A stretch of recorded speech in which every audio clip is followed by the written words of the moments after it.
વર્તતા હોય વચન વિરોધે રે, એહ થકા બહુ જીવ બોધે રે, દેહ જીવ તરે કે ન તરે રે, કે જો સમજાવી સંશયને હરે રે. હોય હરિના મળેલ ખરા રે, પણ વચન ન માને જરા રે, વર્તે પોતે વચનથી બાર રે, તેની ખોટ ન માને લગાર રે.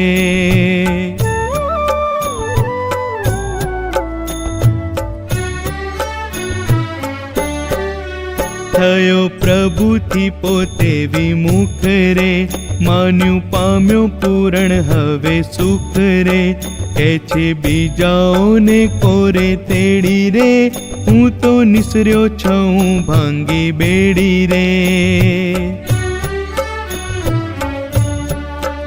એવી ફરી ગઈ હોય બુદ્ધિ રે, તે તો ક્યાંથી કરે વાત સુધી રે, ઊંધી વાતે રાખ્યા જીવ રૂંધી રે, રહ્યા અભાગી એમાં વળુંધી રે.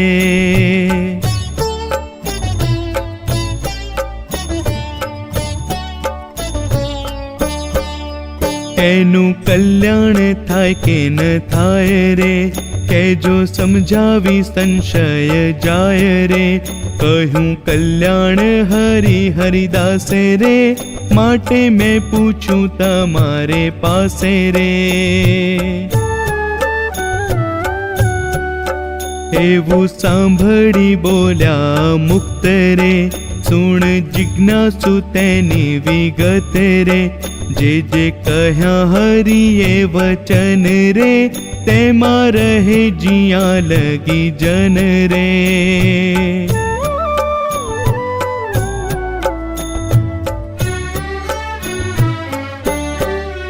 ત્યાં લગી તારે જીવ બહુ રે, પામે હરિના ધામને સહુ રે, જ્યારે નિસરે વચનથી બારે રે, ત્યારે પોતે ન તરે ન તારે રે.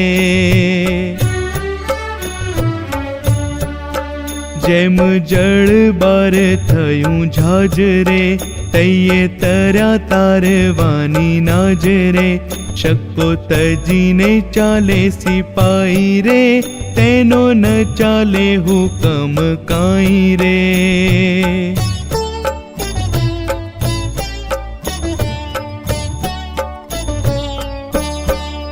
છડી પડી મૂકી છડીદાર રે, કરે હજત તો ખાય માર રે, કોટ બાર નિસરે શાહુકાર રે, બહુ લૂંટાય કૂટાય બાર રે.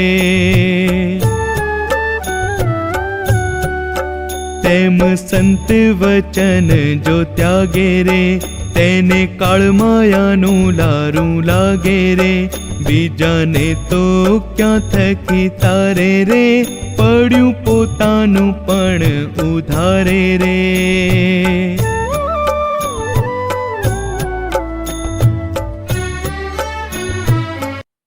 જય સ્વામિનારાયણ.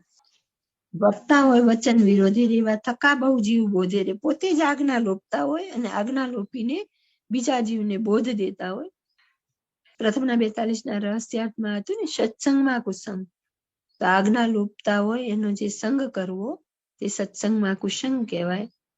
આજ્ઞા લોપતા એના મુખની વાત સાંભળવાની પણ બાપાશ્રીએ ના પાડેલી છે, એમાં તો બધી આજ્ઞા આવી જાય છે. જો ખરેખર એ પ્રમાણે આપણે વર્તીએ, આ વાતને પકડી રાખીએ, તો જે કોઈ આજ્ઞા લોપતા હોય, પછી ભલે ગૃહસ્થમાં હોય, બે દેશની ગાદીમાં હોય, બે દેશની ગાદીની બહાર હોય, પંચવર્તમાનની આજ્ઞા પાડતા હોય, પણ બે દેશની ગાદી બહાર જવું તો એ પણ આજ્ઞા લોપ છે. એટલે આપણે બહુ શ્રમ રહે જ નહીં જો આ વચન પ્રમાણે આપણે વિચાર કરીએ. લગભગ 80-85% એમ જ ખડી જાય વક્તા. એટલે આપણે સાંભળવામાં કોની વાત ગ્રહણ કરવી ને કોની નહીં એ આપણને ખબર પડી જ જાય. પણ જો આપણામાં વિવેક બુદ્ધિ હોય તો આપણે તો મીઠી મીઠી વાત સાંભળીએ, બહુ સરસ વાત કરે, બહુ સરસ, પણ પેલા એને સમજાણી છે ખરી? સમજાણી હોય તો આવું પગલું જ ન ભરે, ક્યાં તો પછી આજ્ઞા લોપે નહીં. પણ આજ્ઞા લોપે છે એનો તો સંગ કરવાની જ આપણને ના પાડેલી. પણ આપણે તો શું છે, લોલા લોલ. એની પાછળ ઊંડે ઊંડે આપણને બધે સારા રહેવાનો સ્વભાવ હોય છે. અહીંયા કહી દીધું કે એવા એક તો આજ્ઞા લોપે છે અને પાછા કેટલાય જીવોને ઉપદેશ કરે છે. તે જીવ તરે કે ન તરે રે, કે જો સમજાવી સંશયને અરે. મારા મનના સંશય ટળી જાય એના માટે તમે મને આ બધી વાત સમજાવજો. હોય હરિના મળેલ ખરા રે, પણ વચન ન મારે જરા રે. વર્તે પોતે વચનથી બહાર રે, એની ખોટ ન માને લગાડે. હરિના મળેલ એટલે સત્સંગમાં આવેલા હોય પણ પોતે જ વચનથી બહાર રહેતા હોય, મહારાજનું વચન ન માનતા હોય, તો એ મનમાં પાછો અફસોસ નથી કે અમે આવડી મોટી આજ્ઞા લોપી. જો આપણે અક્ષરધામના અધિપતિ, સર્વોપરી, સર્વદેવના દેવ કઈ કઈ કઈ ઉપમા આપી દેતા હોય કારણના કારણને, તો પછી એની આજ્ઞાનો લોપ આપણાથી થાય ખરો? જો ખરેખર મનાતા હોય તો આપણાથી આજ્ઞા લોપાય જ ક્યાંથી? થયો પ્રભુથી પોતે વિમુખ રે, માન્યું પામ્યો પૂરણ હવે સુખ રે. આગળ કીધું ને, મોરે હતા બેઉ હરિદાસ રે, પછી માંડ છૂટ્યો ઘાસ, હવે મને બંધન બધાય કાપ્યા. અને પછી શું કર્યું તો કે પોતે જઈને બીજો પંથ બાંધ્યો હવે. અને મનને એમ થયું કે હાસ હવે મને શાંતિ મળી. કે છે બીજાઓને કોરે તેડી રે, હું તો નિશ્ચય છઉ ભાંગી બેડી રે. બીજા બધાને બોલાવી બોલાવીને કે એમાં તો આમ હતું ને એમાં આમ હતું ને, અરે એમાં તો મોક્ષ જ નથી. માંડ માંડ આ બધી બેડીમાંથી હું નીકળ્યો છું. બેડી એટલે આપણે કઈ ને હાથકડી, બંધન. એવી ફરી ગઈ હોય બુદ્ધિ રે, તે તો ક્યાંથી કરે વાત સુધી રે. જેની પોતાની બુદ્ધિ જ બગડી ગઈ હોય એ સીધી વાત ક્યાંથી કરે? આપણને મામાએ કીધું કે આપણને વાત મુકતા નથી આવડતી એટલે નથી થતી, બાકી અંદર રહીને શા માટે ન લડી શકીએ? ઊંધી વાતે રાખ્યા જીવ રૂંધી રે, રહ્યા અભાગી એમાં વળુંધી રે. તો કે ઊંધી વાત સમજાવીને એમાં રૂંધી રાખ્યા અને એક જ પટ્ટી પહેલું સુપાકું કરાવે તો કે કોઈનો અવગુણ લેવો નહીં. એટલે આપણે એનો જ ન લઈએ, બીજાની તો વાત જવા દો પણ એમનો જ ન લઈએ. અને બીજી વાત કે બીજા કોઈના શાસ્ત્ર વાંચવાના નહીં, બીજાની વાત સાંભળવાની નહીં, બીજા વિમુખ છે, બીજા તીર્થમાં દર્શન કરવા ગયા હોય તેનો ઉપવાસ કરાવવાનો. તો આપણને એટલી જ ન ખબર પડે કે સ્વામિનારાયણ સંપ્રદાયના બીજા તીર્થમાં જાય અને ઉપવાસ કરાવે એવા વળી આપણો મોક્ષ કરે, તો જીવ સમજતા નથી. એમ રહ્યા અભાગી એમાં વળુંધી એટલે વળગી, જેના ભાગ્ય ફૂટ્યા છે એ બધા એમાં વળગીને બેઠા છે. એનું કલ્યાણ થાય કે ન થાય રે, કે જો સમજાવી સંશય જાય રે. વિગતવાર સમજાવીને મન કેજો કે આવી રીતે બે દેશની ગાદી મૂકીને જે બહાર નીકળ્યા છે એમનું કલ્યાણ થાય કે ન થાય. કયું કલ્યાણ હરિદાસે રે, માટે મેં પૂછ્યું તમારી પાસે રે. તમે પેલા વારે વારે કીધું કે કલ્યાણ તો બે જ પાસે છે, એક હરિ અને એક હરિના મળેલા. એટલા માટે હું તમને ફરી ફરીને પૂછું છું. હવે જવાબ આવશે. એવું સાંભળી બોલ્યા મુક્ત રે, શું જિજ્ઞાસુ તેની વિગત રે. હવે હું તને વિગતવાર વાત સમજાવું.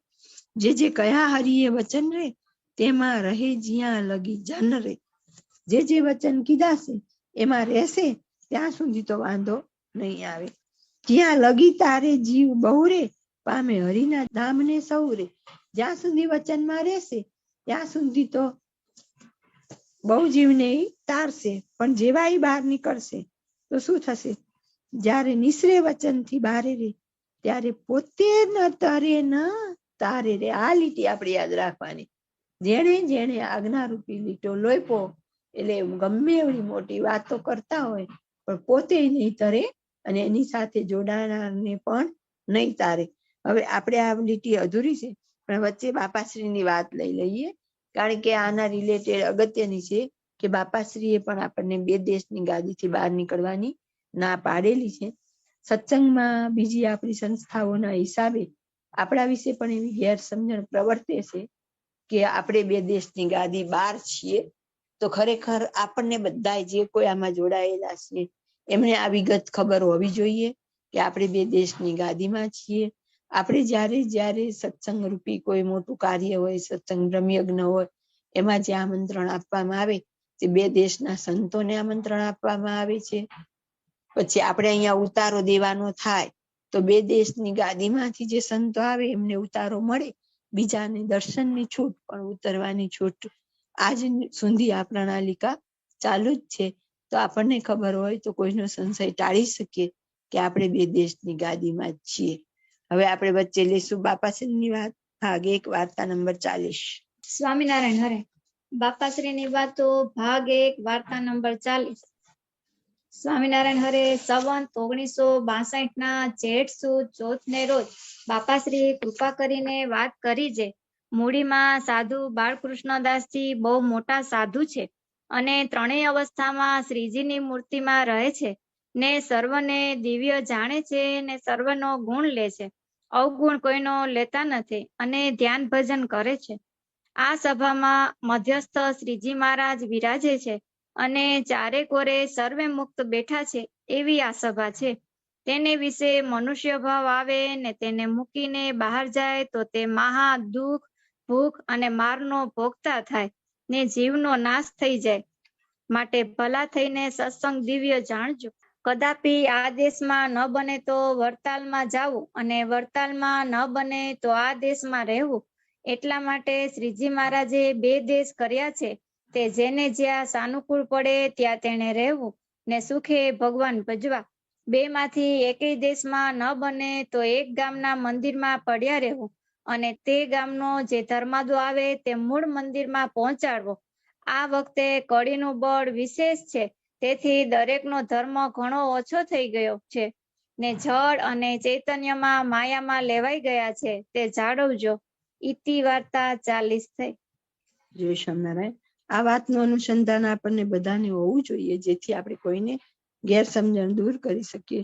બાપાશ્રીએ સ્પષ્ટ જ કહી દીધું કે કદાપી કોઈ સંજોગ એવા હોય અને ન બને તો પણ 2 દેશની ગાદીની બહાર જવાનું નથી. અને આપણે પણ ગઈ સભામાં વાત કરી હતી કે મામાએ કીધું કે જો મંદિર બનાવવું હોય તો પછી મૂર્તિની પ્રતિષ્ઠા આચાર્ય મહારાજ પાસે કરાવવી પડે.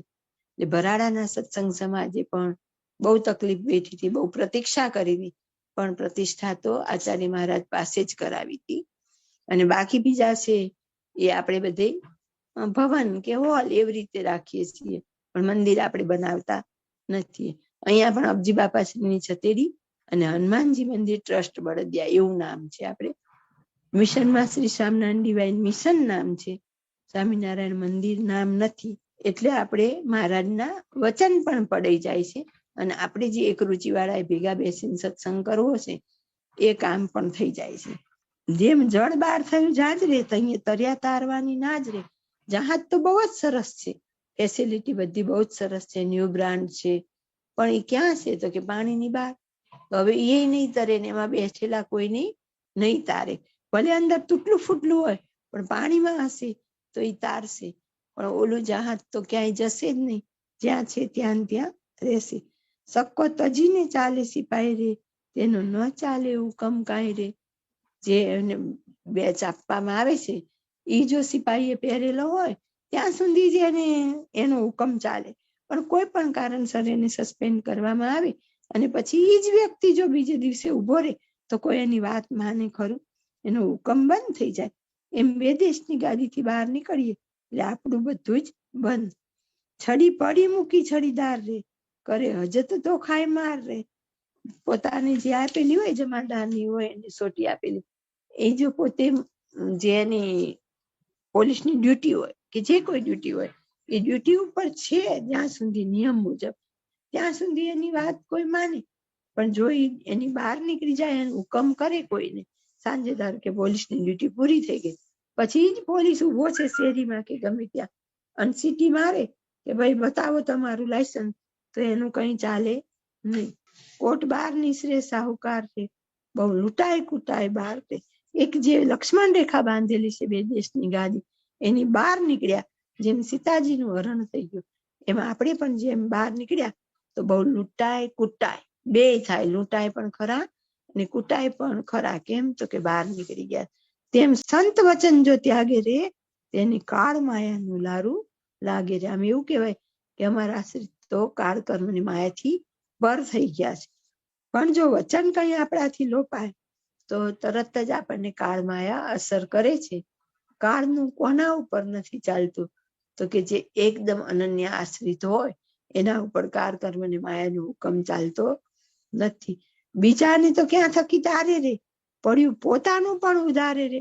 હવે બીજાને તારવાની તો ક્યાં વાત રહી, જે પોતે નીકળ્યા છે બહાર એ પોતાનું જ ડૂબ્યું છે, તો બીજાને તારવાનો તો કોઈ પ્રશ્ન જ નથી. જય સ્વામિનારાયણ.